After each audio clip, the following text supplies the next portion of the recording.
kanatinu folte jajjabi mirga ko falmattu digni ke bilisummato galatarram fatamu miti eroko kanatinu folte kulkullu tatti oso jirtu ya jolle biya ko sinyate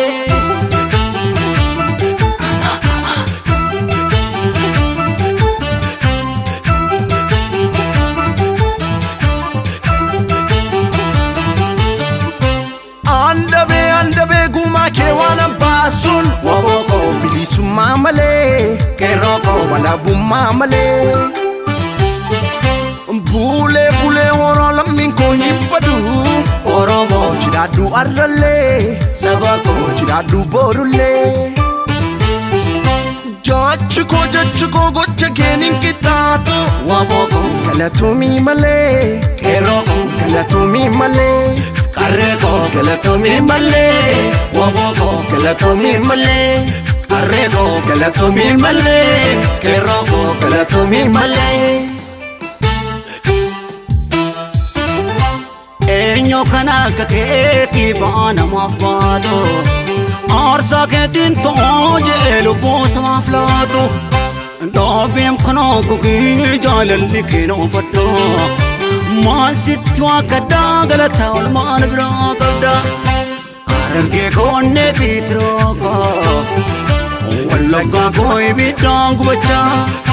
ya asi ko bayan ka baseto ya jima ko kolfa ko da wachai ya shawa ko kolfi bayan ta o salale ko gubacha tan kolfa ajalo ko himpoin na jetame Ajalo ko mapamboy disa Ajalo ko imboy na jachonge Ito na bosse Silas ko bachoda Kilash fanni palmachoda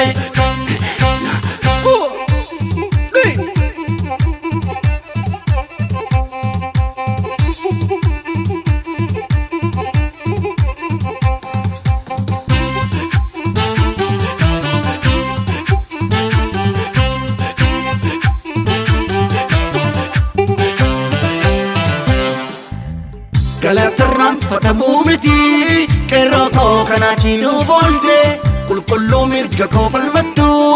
igni ke bilisummato Galatarram fatamu miti keroko kanatinu volte kulkullu tatti oso jirtu ya jolle biya ko sinyate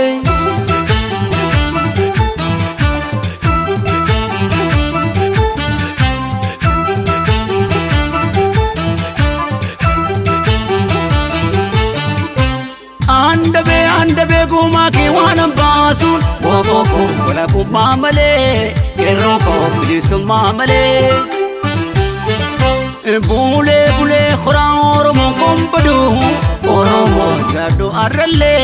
sabako jadu borulle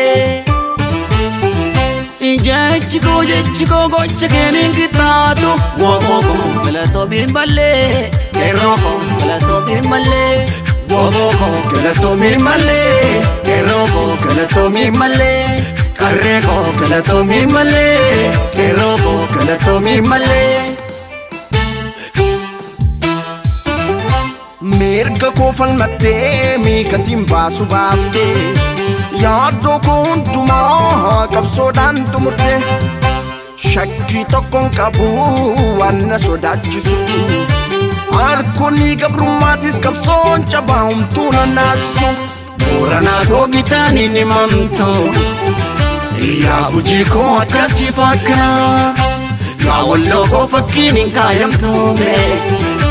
Ya ilo ko akasi fakra Ya jawar ko inari na jatame Ya jawar ko mapana rudisa Bakkala ko inari na jachonke Gammachu ko onne ko bobesa Ya jawar ko inari na jachonge Onne ko bobesa Silas ko bachoda Kilash fanni falmachoda ka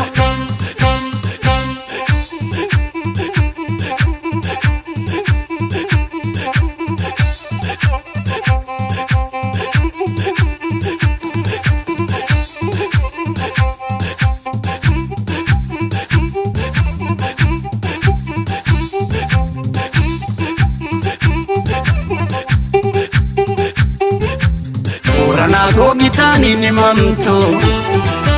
yaa hojii koo akkasii fakkaata yaa walloo koo fakkiin hin kaayamtu yaa iloo koo akkasii fakkaata yaa Jawaar koo hin aarinaan jettaame yaa Jawaar koo maafaan naaru dhiisa bakkalaa koo hin aarinaan jechuun kee gammachuu koo onnee koo bobeessa yaa Jawaar koo hin aarinaan jechuun kee onnee koo bobeessa silaas goobachuudha kilaash fannee falmachuudha.